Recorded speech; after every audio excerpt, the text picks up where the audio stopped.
નમસ્કાર વિદ્યાર્થી મિત્રો, ધોરણ 12 કોમર્સ વિષય આંકડાશાસ્ત્ર ચેપ્ટર નંબર 1.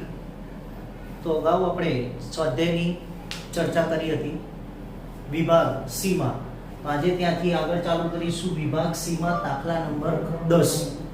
તો દરેક જણ જોડે ચોપડી અવશ્ય જોડે રાખવી. રકમ હું વાંચું છું, ચોપડીમાં દરેકનું ધ્યાન. તો કીધું છે કે ત્રણ વસ્તુઓના ભાવ સાપેક્ષ અંકમાં થયેલ ટકાવારી વધારો અનુક્રમે, એટલે આ ત્રણ વસ્તુઓ A B C એના ભાવમાં ટકાવારીમાં થયેલો વધારો આપેલો છે 315, 328 અને 390. જો આ વસ્તુઓના મહત્વનું પ્રમાણ, મહત્વ એટલે આપણા માટે ભાર કહેવાશે. શું કહેવાશે? મહત્વ એટલે આપણા માટે W એટલે આપણે કહીશું એને ભાર. એનું મહત્વ આપ્યું છે 5:7:8. તો ભાવનો સામાન્ય સૂચકાંક ગણો. ધ્યાન આપજો, અગત્યનો દાખલો છે. ભાવનો સામાન્ય સૂચકાંક શોધવાનો છે. તો આપણને અહીંયા આપેલું છે ભાવમાં ટકાવારી વધારો આપેલો છે અને W આપ્યું છે, એટલે આપણે પહેલું શોધવું પડશે સૂચકાંક I શોધવો પડશે. કેમ કે ભાવનો સામાન્ય સૂચકાંક શોધવા માટે સૂત્ર ખબર છે આપણને sigma IW upon sigma W. તો એના માટે પહેલી વેલ્યુ જોઈશે, મારી કિંમત જોઈશે I એટલે સૂચકાંક. હવે જ્યારે ભાવમાં ટકાવારી વધારો આપ્યો હોય ત્યારે સૂચકાંક શોધવું હોય ને, તો વધારો આપ્યો હોય ને ટકાવારી, એમાં 100 પ્લસ કરવાના, એટલે I બરાબર સૂત્ર થશે 100 પ્લસ ટકાવારી વધારો. એટલે આનો મતલબ I ની કિંમત શોધવી છે, તો અહીંયા 300 100 પ્લસ ટકાવારી વધારો એટલે 315 બરાબર થશે 415. આનો શોધવો છે તો 100 પ્લસ 328 બરાબર શું થશે? 428. નીચે 100 પ્લસ 390, તો અહીંયા થશે 490. એટલે જ્યારે વધારો આપ્યો હોય તો 100 પ્લસ લેવાના અને ઘટાડો આપ્યો હોય તો 100 માઈનસ લેવાના. ત્યારે તમને કોની કિંમત મળશે? સૂચકાંકની. વધારામાં પ્લસ કરવાનું અને ઘટાડામાં માઈનસ. એટલે હવે આપણી જોડે I અને W બંનેની કિંમત આવી ગઈ. તો હવે અહીંયા આપણે શોધીશું IW. તો દરેક જણ જોડે કેલ્સી હોવું જોઈએ. તો ગુણાકાર કરીશું. પહેલું છે 415 ગુણ્યા 5. 415 ગુણ્યા 5, તો જવાબ મળશે આપણને 2075. બીજું કરવાનું છે 428 ગુણ્યા 7, તો જવાબ આવશે 2996. એના પછી 490 ગુણ્યા 8, તો જવાબ આવશે આપણો 3920. અને આનો જે ટોટલ મારીશું તો ટોટલ આવશે સિગ્મા IW બરાબર 8991.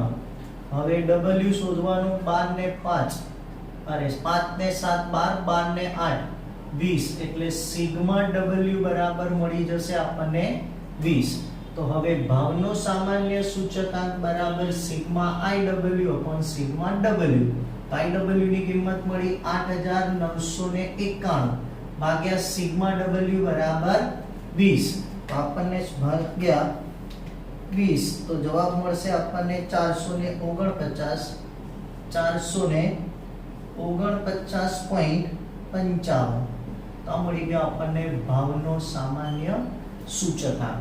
મહત્વનો આ ભાવ સાપેક્ષ, ભાવમાં ટકાવારીમાં વધારો, તો સૂચકાંક શોધવું હોય તો 100 પ્લસ ટકાવારીમાં વધારો, ઘટાડો આપ્યો હોય તો 100 માઈનસ ટકાવારીમાં ઘટાડો.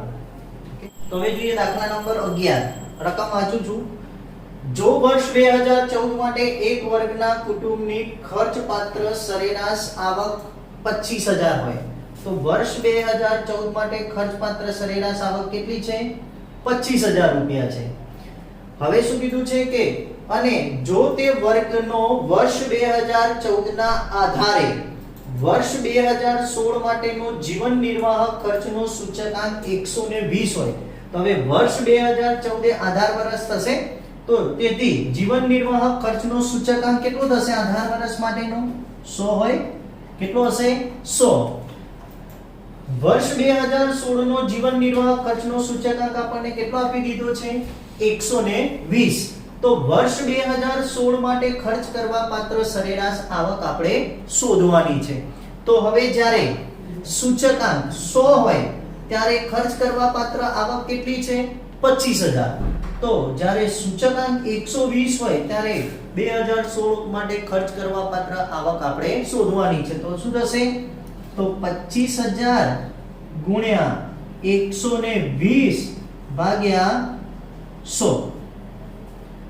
એટલે 100 એ 25000 તો 120 એ કેટલા કેલ્સીટી ગુણાકાર કરો તો કેટલા મળશે આપણને કે 25000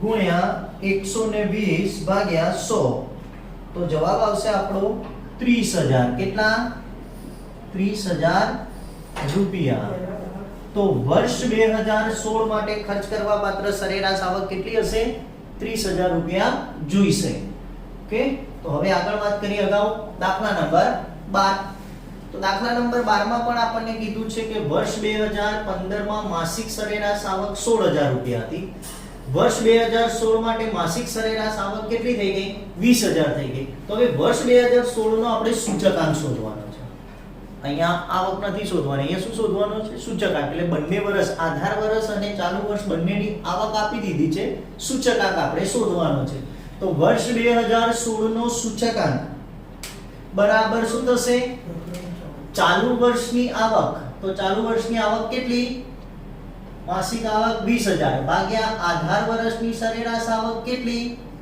16000 ગુણ્યા કેટલા 100 તો 20000 ભાગ્યા 16000 ગુણ્યા 100 તો આપણને સૂચકાંક મળશે કેટલો 125 તો આ મળ્યો આપણને વર્ષ 2016 નો વર્ષ 2016 નો સૂચકાંક બરાબર 125 આ રીતે તમારે સૂચકાંક શોધવાનો આગળ વાત કરીએ દાખલા નંબર 13 માં ધ્યાન આપજો અહીંયા જો એક વસ્તુ ઉત્પાદન વર્ષ 2016 માં આધાર વર્ષની સરખામણીએ 9/5 ગણું વધ્યું હોય તો આધાર વર્ષની સરખામણીમાં વધારો બતાવ્યો છે તો પહેલા તો આપણે શું કરવું પડશે આધાર વર્ષ ધારવું પડશે ધારો કે આધાર વર્ષનું ઉત્પાદન ધારી લઈએ કે 1 છે કેટલું છે ધારો કે આધાર વર્ષનું ઉત્પાદન 1 છે તો 16 નું તો વર્ષ 2016 નું ઉત્પાદન કેટલું થશે એના કરતા કેટલા ગણું વધ્યું છે 1 + 1 ગુણ્યા 9/5 ગણું વધારે થયું છે ને 9/5 ગણો શું થયો છે વધારો થયો છે તો વર્ષ 2016 નું ઉત્પાદન શું થયું કે આધાર વર્ષની સરખામણીએ 9/5 ગણું વધ્યું છે એટલે ગુણાકાર થશે તો અહીંયા ગુણાકાર લેવા જઈએ તો શું મળશે 5 એકા 5 આમાં લખાય શું અને 1 + 9/5 તો 5 એકા 5 5 ને 9 કેટલા 14 તો ઉત્પાદન કેટલું થયું વર્ષ 2016 નું ઉત્પાદન 14/5 તો હવે વર્ષ 2016 નો આપણે શું શોધવાનું છે સૂચકાંક તો વર્ષ 2016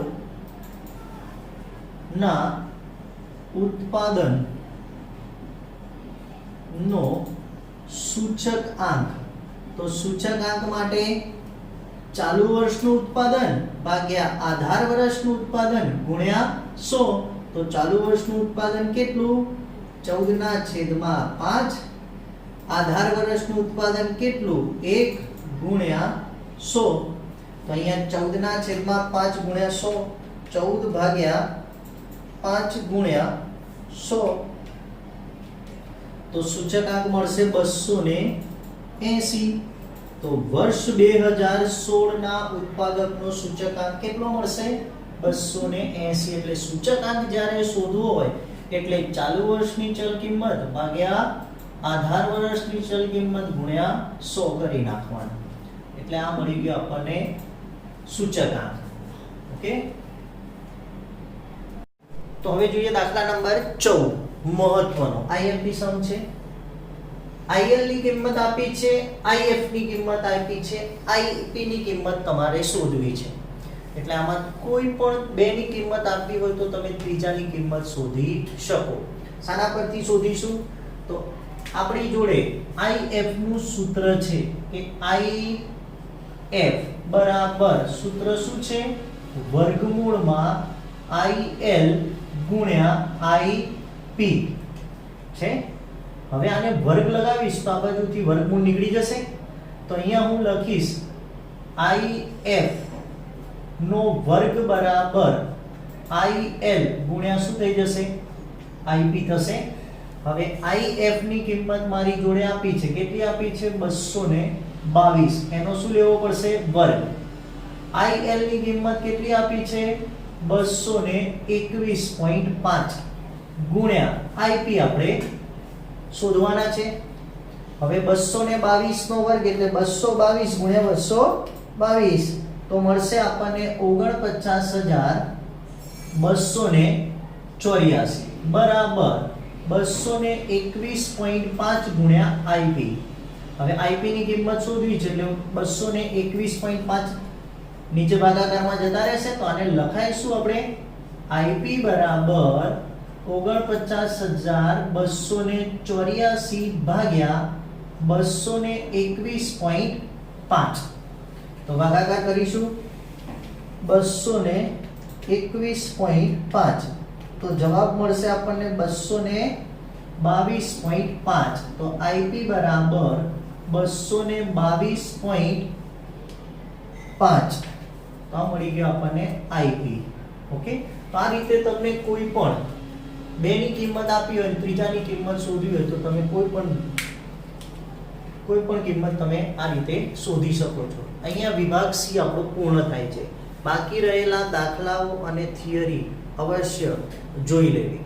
ઓકે, તો હવે વિભાગ ડી. વિભાગ ડી માં દાખલા નંબર 7 આપેલો છે. રકમમાં ધ્યાન આપો. રકમ આપેલી છે આપણને કે બળતણની 5 વસ્તુઓમાંથી 3 વસ્તુઓના ભાવમાં આધાર વર્ષ 2014 ની સરખામણીએ વર્ષ 2015 માં અનુક્રમે 50%, 90% અને 110% નો વધારો થયો છે. તો આપણે આ બળતણની 5 વસ્તુઓ A B C D E લઈ લીધી છે. હવે એમાં શરૂઆતની અંદર જે 3 વસ્તુઓ છે એમાં ટકાવારીમાં વધારો આપ્યો છે કે પહેલી વસ્તુમાં વર્ષ 2015 ને અનુક્રમે કેટલા ટકાનો? 50% નો વધારો થયો છે. વધારો થયો હોય તો શું થાય? પ્લસ થાય. B 90% નો વધારો થયો છે અને C 110% નો વધારો થયો છે. વધારો હોય એટલે પ્લસ આવે. આપણે વાત કરી હતી. એટલે ટકાવારીમાં વધારો તો પ્લસ અને ઘટાડો તો માઈનસ. એટલે 50% નો અહીંયા A માં વધારો, B માં 90% નો વધારો અને C માં 110% નો વધારો થયો છે. આગળ અન્ય બે વસ્તુઓના ભાવમાં અનુક્રમે 5% અને 2% નો ઘટાડો થયો છે. એટલે બે વસ્તુઓ D અને E માં શું થયું છે? ઘટાડો. ઘટાડો હોય એટલે આપણે આગળ શું લેવાનું? માઈનસ. એટલે D અને E માં અનુક્રમે 5% અને 2% નો ઘટાડો થયો છે.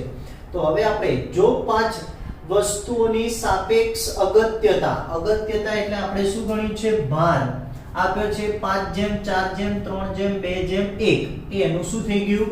મહત્વ. તો તમારે કરવાનું શું છે? વર્ષ 2015 નો બળતણના ભાવનો સામાન્ય સૂચકાંક ગણવાનો છે. તો સામાન્ય સૂચકાંક ગણવા માટે પહેલા શું જોઈશે? I. તો I માટે આપણે કીધું કે 100 પ્લસ શું લેવાનો? વધારો અને 100 માઈનસ શું લેવાનો? ઘટાડો. એટલે આપણને કોની કિંમત મળશે? I ની. તો અહીંયા પહેલાનો સૂચકાંક શોધવો હોય તો 100 પ્લસ 50 એટલે મળશે 150. બીજામાં 100 પ્લસ શું કરવાના 90 એટલે મળે 190. 100 પ્લસ 110 100 પ્લસ 110 તો મળશે 210. 100 હવે અહીંયા શું થઈ જશે ઘટાડો છે એટલે માઈનસ એટલે 100 માઈનસ ઘટાડો કેટલાનો 5 તો અહીંયા થશે 95 અને અહીંયા પણ ઘટાડો એટલે 100 માઈનસ 2 તો અહીંયા આવશે 98. તો આ તમને કિંમત મળી ગઈ i ની. w તમારી જોડે છે તો iw શોધી સૂચકાંક તમારે જાતે ગણવાનો રહેશે. એના પછી આગળ વાત કરીએ દાખલા નંબર 8. તો એ તમારે સ્વપ્રયત્ને ગણવાનો છે. આપણે પહેલું ગણ્યું હતું આધાર વર્ષને સૂચકાંક શોધવાનો છે કે કોઈ એક કંપનીમાં કામ કરતા કર્મચારીઓની વર્ષ 2008 થી વર્ષ 2014 સુધીની સરેરાશ વાર્ષિક આવક નીચે મુજબ આપી છે. માહિતી પરથી અચલ આધારની રીતે સૂચકાંક શોધવાનો છે. અચલ આધારની રીતે સૂચકાંક શોધવા માટે તમને કૌંસમાં આપી દીધું છે વર્ષ 2008 ને શું લઈ લેવાનું આધાર વર્ષ. તો અચલ આધારની રીતે સૂચકાંક શોધવા માટેનું સૂત્ર શું હતું તો ચાલુ વર્ષની ચલ કિંમત ભાગ્યા આધાર વર્ષની ચલ કિંમત ગુણ્યા 100 એટલે આધાર વર્ષ એટલે 2008 ની જે ચલ કિંમત આપી એ બધામાં છેદમાં સરખી રહેશે. પહેલી સ્વાધ્યાય 1.1 પ્રમાણે ગણવાનું રહેશે જાતે. દાખલા નંબર 9 પણ તમારે પરંપરિત આધારની રીતે ગણવાનો છે. તો પરંપરિત માટે શું લખ્યું હતું ચાલુ વર્ષની ચલ કિંમત ભાગ્યા અગાઉના વર્ષની ચલ કિંમત ગુણ્યા 100. તો એ પણ તમારે જાતે ગણવાનો છે. એના પછી દાખલા નંબર 10 છે એ પણ અચલ આધારની રીતે પરંપરિત આધારની રીતે આપેલો છે એને અચલમાં ફેરવવાનું. તો એના પછીનું સ્વાધ્યાય આપણે 1.2 શીખ્યા હતા અચલને પરંપરિતમાં અને પરંપરિતને અચલમાં. તો એ પણ દાખલા નંબર 10 પણ તમારે એ પ્રમાણે જાતે સ્વપ્રયત્ને ગણવાનો છે. દાખલા નંબર 12 દાખલા નંબર 11 માં આધાર વર્ષની ચલ કિંમત આપી છે અચલ આધારે અને એને પરંપરિતમાં ફેરવવાનો છે. એ પણ તમારે જાતે ગણવાનો છે. એના પછી દાખલા નંબર 12 માં i અને w બંને આપી દીધા છે. i ની કિંમત પણ આપી છે અને w પણ આપ્યું છે અને તમારે શોધવાનો છે એનો જીવન નિર્વાહ ખર્ચનો સૂચકાંક. તો જીવન નિર્વાહ ખર્ચનો સૂચકાંક બરાબર sigma iw upon sigma w. તો એ પણ દાખલો તમારે જાતે ગણવાનો છે. હવે જોઈએ દાખલા નંબર 13 પર. તો દાખલા નંબર 13 માં તમને આપ્યું છે કે જો સિગ્મા p1 q0 જેમ સિગ્મા p0 q0 5/3 અને સિગ્મા p1 q1 જેમ સિગ્મા p0 q1 3/2 હોય તો IL IP અને IF ની કિંમત શોધવાની છે. લાસ્ટ યર પાસે અને ફિશરના સૂચકાંક આપણે ગણવાના છે. તો અહીંયા જોઈએ તો પહેલી કિંમત આપણને આપેલી છે જેમમાં તો આને આપણે લખી શકીએ p1 upon p1 sigma p1 q0 upon sigma p0 q0 બરાબર 5/3 લખાય. અને બીજી કિંમત છે sigma p1 q1 upon sigma p0 q1 બરાબર 3 જેમ શું થશે 2. તો હવે મારે પહેલું શોધવું છે IL લાસ્ટ યર નો સૂચકાંક. તો લાસ્ટ યર નો સૂચકાંક IL બરાબર IL is equal to sigma p1 q0 upon sigma p0 q0. શું યાદ રખાયું તો આપણે 1000 એટલે લાસ્ટ યર 1000. તો આની કિંમત આપણને આપી દીધી છે 5/3 ગુણ્યા 100. કરો ચલો કેલ્સીમાં 5/3 ગુણ્યા 100 તો કરીશું 5/3 ગુણ્યા 100 તો જવાબ મળશે 166.67. 166.67 આની કિંમત મળી IL ની. એ જ રીતે આપણે કોની શોધીશું પાસેનો સૂચકાંક. તો પાસેનો સૂચકાંક એટલે P તો IP is equal to sigma P1 PQ અને sigma P1 Q1 upon sigma P0 Q1 ગુણ્યા 100 તો આના માટે આપણે શું યાદ રાખ્યું હતું 1101 એટલે 1101 1101 તેની કિંમત છે 3/2 ગુણ્યા 100 તો 3/2 ગુણ્યા 100 તો જવાબ આવશે આપણો 150 તો આ કિંમત મળી ગઈ આપણને IP હવે આપણે શોધીશું અહીંયા ફિશરનો સૂચકાંક ફિશરનો સૂચકાંક તો ફિશરનો સૂચકાંક IF બરાબર સૂત્ર શું થશે વર્ગમૂળમાં IL ગુણ્યા IP તો વર્ગમૂળમાં IL ની કિંમત કેટલી મળી આપણને 166.67 ગુણ્યા IP ની કિંમત કેટલી મળી 150 તો બંનેનો ગુણાકાર કરીને રૂટ 150 ગુણ્યા 166.67 અને એનો શું કરી નાખવાનો રૂટ એટલે તમને જવાબ મળશે 158.12 તો આ માટે આ આપણા માટે શું થશે IF લાસ્ટ યર પાસે અને ફિશરનો સૂચકાંક ચારે કિંમતો આપણને આપી દીધી હતી હવે આગળ જોઈએ ટૂંકો દાખલો એવો જ દાખલા નંબર 14 અહીંયા આપણને આપ્યું છે IL જેમ IP 4 જેમ 5 IF બરાબર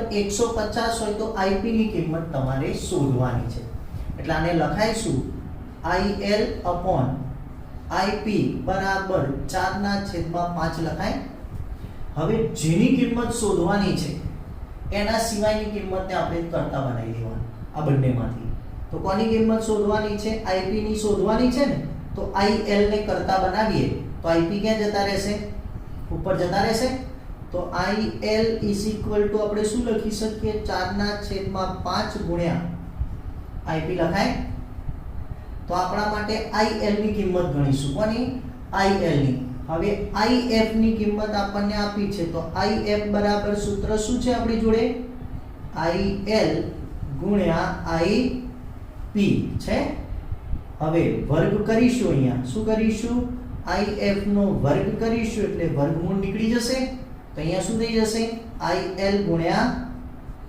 IP હવે IF ની કિંમત આપણી જોડે કેટલી 150 અને એનો વર્ગ IL ની કિંમત આપણને કેટલી મળી 4/5 ગુણ્યા IP ગુણ્યા IP આપણે શોધવાનું જ છે IP શોધવાનું છે ને તો એ એમના એમ હવે 150 ગુણ્યા 150 ગુણ્યા 150 તો 22500 બરાબર 4/5 ગુણ્યા IP નો સ્ક્વેર થઈ જશે IP ગુણ્યા IP નો સ્ક્વેર હવે આ 5 આ બાજુ જશે 4 નીચે જતા રહેશે તો IP square is equal to શું થશે 22500 ગુણ્યા 5/4 તો IP square is equal to 22500 તો 22500 ગુણ્યા 5 ભાગ્યા 4 તો જવાબ આવશે આપણો IP square is equal to 28125 હવે ખાલી મારે IP ની કિંમત શોધવી છે કોની તો IP સ્ક્વેર ની કિંમત મળી તો IP બરાબર અહીંયા સામે શું લાગી જશે વર્ગમૂળમાં 28125 તો આનું વર્ગમૂળ કરી નાખું તો IP બરાબર મને જવાબ મળશે 167.71 આ મળી ગયો આપણને IP હવે સપોઝ કે તમને અહીંયા IL ની કિંમત શોધવાની કીધી હોય કોની IL તો અહીંયા IP ને કરતા બનાવવાનું કોને IP ને કરતા બનાવીએ તો 4 આ બાજુ જતા રહેશે 5 ઉપર જતા રહેશે IL નીચે આવી જશે તો જેની કિંમત શોધવાની હોય એના સિવાયની કિંમતને અહીંયા કરતા બનાવી એને સૂત્રની અંદર મૂકી દેવાનું ઓકે